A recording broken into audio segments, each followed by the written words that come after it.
biggest name that we kind of have on the top and everybody has on the top of their list is Caleb Williams. The stars have aligned for him. When you're the best player in the draft, you hope you can find a way to a good team. There's probably not a better situation for a #1 overall pick to walk into. From a pure football standpoint, this guy's the best guy in the entire NFL draft.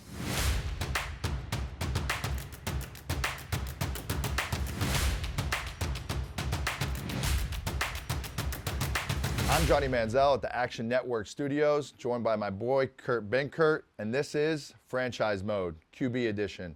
Today we'll break down the 2024 draft class of QBs, and really it all comes down to this guy, Caleb Williams. He's the guy we'll start with. He's the guy we'll hear the most about this entire draft class, and really look forward to getting in and breaking down what makes this guy so special. You look at this Caleb Williams situation and really just look and see what Chicago is going to do to really bring out the best in him, right? Best quarterback in the draft. I believe, in my opinion, of knowing who Caleb Williams is and what he is as a football player, that he's going to come in with a mindset prepared to change this franchise for the better. My question is Chicago ready for this? Because at the end of the day, it comes down to the people that they have in the leadership there. Yeah, this for me all comes down to how is this situation navigated throughout the year, and can they win games now? If they do not win 9 to 10 games this year, maybe even more than that, that staff is gone. The GM's probably gone. Like the window for winning and not having another bit of turnover in your organization is this year. And over the course of the history of what they have shown, I'm not pointing out anything that's not blatantly obvious in front of every single Chicago Bears fan base. Your ownership hasn't got it done with who they've put in there, with who they've got players ready to go out and play the game on a Sunday. And to be frank, you can't mess this up. Like, it is so teed up with 2 picks in this draft with the talent that is in there that if you mess this up, you simply don't have hope moving forward, and you need to figure something else out about who's running your football operations, to be honest. And that's just like a very blatant and honest way to put it. There is no shade, there is no anything. If you mess this draft up, you have so much egg on your face, it's time to go get a mop, man. Like, something has to happen of where just good football is not going to be able to be allowed to be played in a city like Chicago if they don't get it right. And that's like how detrimental this draft is to that organization. Like, your fans are sick of it. Like, the whole shtick of just being good enough and mediocre is not going to last forever. And the opportunity to draft Caleb, with the opportunity to pair it with another elite player in the top 10 of this draft, I'm really interested to see how it's going to play out. Everything's on the table. You see what it is. You cannot have a disappointing year. And there's no reason why roster-wise, after taking this pick, they could not have a Houston Texans type of turnaround. They totally could. And if they don't, anything short of that for them would be a failure this year. Yeah, I agree. I think what these, owners of these teams are looking for is, as you look around the NFL landscape and guys who do good but still get fired, like, let's look at a Mike Vrabel situation, for example, right? That guy went in and brought life into that team, bring them to the playoffs, do this, and then just doesn't do quite enough to where he ends up not being there anymore. This is a situation where early on throughout the season, within the first 8 to 10 games, they're going to know how this is going to go. They're going to know how this season's going to play out, how the mesh is, how the fit is.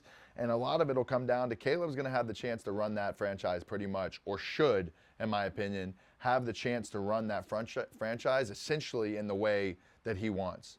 Getting a coaching staff and whatever it may be in there to help him become his best. Because when you take him with this pick, you are giving him the keys for 5 years. And anything less than that is an absolute failure of a pick. So they're looking for progress. And within 8 to 10 years, they'll know if that team has progressed enough. Look at what happened with Oakland last year and how they played when they got the right coaches in there, and they got the right people, and they got the right fit for what that team is.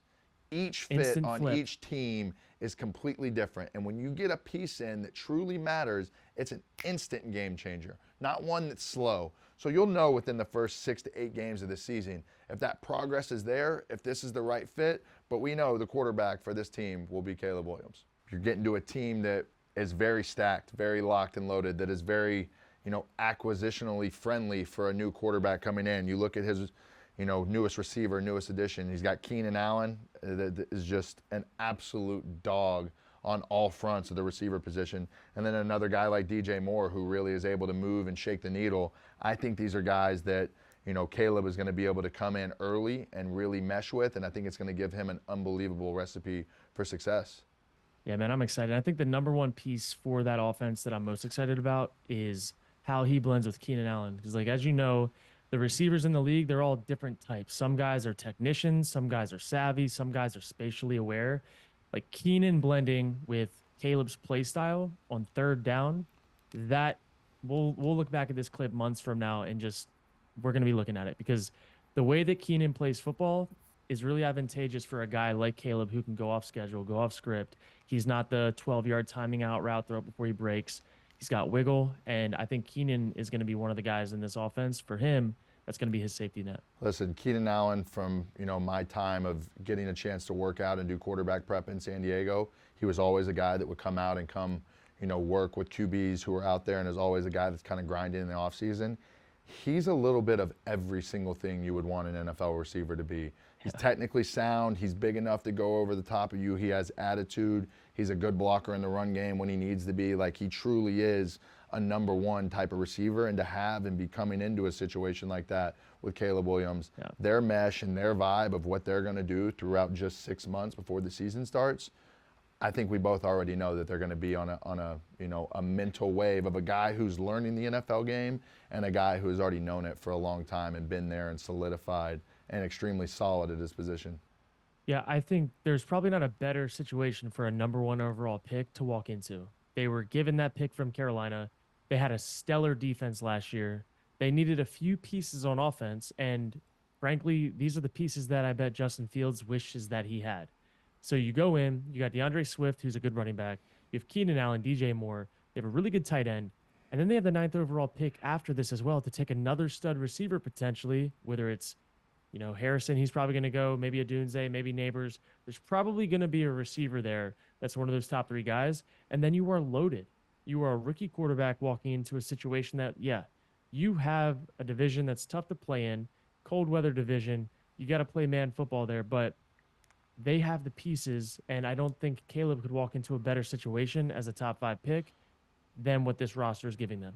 Yeah, I think obviously having that 9th pick in the draft, does it go offense both ways? If it does it go to an offensive line to help somebody who's going to be a generational talent to help protect, Caleb Williams? I know Justin Fields spent a lot of time running around, scrambling for his life a little bit last year. To shore up an offensive line is always a way they could go with a number 9 pick. But just to think in perfect terms, being a quarterback, remember back to my draft class, I wanted to go somewhere with Mike Evans. I was hoping a team with 2 picks took Mike at the 4 and then maybe me later in the draft type of vibe. So I know what it's like being a young quarterback, wanting to have another young receiver be in that process with you, right? Going to rookie symposium, going to these rookie meetings, having a guy on your offensive side, in your side of the ball, in your rooms, that allows you to mesh and grow with them early on, I think would be an unbelievable thing for Chicago to do for Caleb Williams. I don't think, in my opinion, that Marvin Harrison Jr. is going to be there at that pick. I just don't think there's any way, him or Neighbors. It would be very, very surprising to me if either one of those guys were there by the 9th pick. But, with that being said, if one of them is in that position, I think without a doubt, as Chicago, you have to go out and grab a guy like that can move the needle, that can move your offensive needle, and really, truly, depending on the play of the quarterback, can move the needle in that entire division offensively. I agree. I mean, you look at guys like Joe Burrow. Joe Burrow's success, he's done a great job of distributing the rock. But if you look at his receiving room, he's had studs since the 2nd year he's been in the league. Dogs. I mean, that receiving room's crazy. So that's the reason why his backup was able to have success once he left on injury throughout this course of the season. Caleb Williams is one more receiver away in that offense from having a setup very similar to what Joe Burrow had. And now, hands off. It's all on Caleb and that staff to get him caught up to speed to go attack the NFC North and see what they can do. I'm excited to see how different he looks come preseason of year 1 to what we saw at the end of last year on film. I think the only thing that I've been able to say negative about his game is his footwork. And like you and I both know, coming from that air raid scheme, it's way different on what you're asked to do in the NFL versus college, on how you distribute the ball, your timing, kind of the tempo of your drops. I'm excited to see where in week 1 of preseason, assuming he goes to the Bears like everyone thinks he will, like what does he look like before he even throws the ball? Because I think that's going to dictate how much success he has in year 1, more so than anything, because he has weapons around him now if he goes there. Based off knowing him as a player, watching him as a player, I think this is going to be a good fit for him. I think, like you said, getting to the point of where we see him in the preseason, is he going to be able to quickly like iron out some of those little bitty footwork things that are like ingrained to us, spread quarterbacks, right? Getting your feet out quick, getting these balls to the bubble, the quick hitch outside, all the things he's been accustomed to doing in Lincoln Riley's offense since he's been into college. Me and my opinion of everything is he'll clean those footwork up, and he'll be able to get to a point of when he gets into these training camps and gets more reps under center. I think you'll really know by the beginning of training camp and into the preseason what he's going to look like as far as this year goes. Yeah, I agree. I think all the things that we have question marks about him are all things that can be cleaned up rather quickly with the weapons, with the talent. I think the coaching staff's kind of getting there. And I think as far as a team having the number 1 overall pick, the Bears roster is set better than any number 1 overall pick team has had in a long time because they acquired it obviously through Carolina. And I mean, the only thing that's in question right now is that division's tough to play in. And you're measured at quarterback by your success of winning divisions, getting wins in general. Unfortunately, even though it is a team sport, that's how we judge quarterbacks. So I think he's going to a division that's tough. All these teams are getting better. The Packers are young. The Lions are tough to play against. And the Vikings have a really good coach. So I think some of those things I'm looking at behind the scenes of maybe, Chicago's been a QB graveyard for a long time. So if he can overcome that, man, he could be special for a long time. Well, I think that's what Chicago did in like making the point of we're going to go out and get this guy. They obviously feel on their side that this is a generational talent in a sense to end that quote unquote quarterback graveyard type of thing. So for me, I completely agree with you. The division is something that like if you're sitting there in Chicago and you're looking at what Detroit has done this last year and what they look like they're poised to do moving forward, I would be worried if I was playing in that division, not of Green Bay, not of Minnesota, but more than anybody, the Lions. So I think this for them is kind of what they're saying. This is who our guy's going to be. This is our chance to compete in this division and go win this division and turn things around for Chicago football. I think Caleb Williams is very capable of being the guy to do that. To piggyback off what you said, I think he's in a better situation than Kyler was when he went to Arizona. I think he's in a better situation 100%. than Baker was. And I think he's in a better position than Trevor Lawrence even was in Jacksonville, even though it's a little bit weaker division down there. I think that division's changed down there a lot with the emergence of C.J. Stroud. So, I think as far as fit, couldn't be better for him. Gives him a chance to get in, be the guy right away, know exactly what he's going to be, because we both know. Making sure that you're that clear-cut, defined number 1 takes a lot of pressure off you as you walk through the building. I know it's hard to say, being the first round, being the number 1 pick, but not having pressure, that pressure is always going to be there in that sense. But as far as in your locker room goes, knowing that you're the guy, carrying yourself like a leader, I think that gives him a good peace of mind and a clear mind going into where he's at. And this process should be easy for him. Yeah, I couldn't agree more. I think the stars have aligned for him in what you could hope. When you're the best player in the draft, you hope you can find a way to a good team, right? Like, you don't want to go and try to revitalize a team that's the worst in the league. To be the number 1 overall pick in this year to a team that didn't deserve to have the number 1 overall pick, they weren't the worst team in the league. They had a really good defense, and that's another thing that I don't think people talk about enough. Chicago's defense last year was really good for most of the year. When you're a quarterback and you have a defense you can rely on, that you don't have to score 30 to 40 points a game to win, that's even less pressure off of you. Like, he can go in, just do his job, take care of the football, be good on third downs, red zone, and then when you need to make that splash play, you can go make a play. So I'm excited to see how it plays out for him. I think it's the right pick in the right spot. Yeah, and I think for some of the things that we look at from him, the third down play is what keeps drives alive in the NFL. We both know that. If you can go have 2 really bad plays and then on third down, 3rd and 12, 3rd and 14, make plays with your feet, scramble around, get some of these scramble drills open. I know Chicago is going to be able to incorporate in their offense because at the end of the day, they have to play around this guy.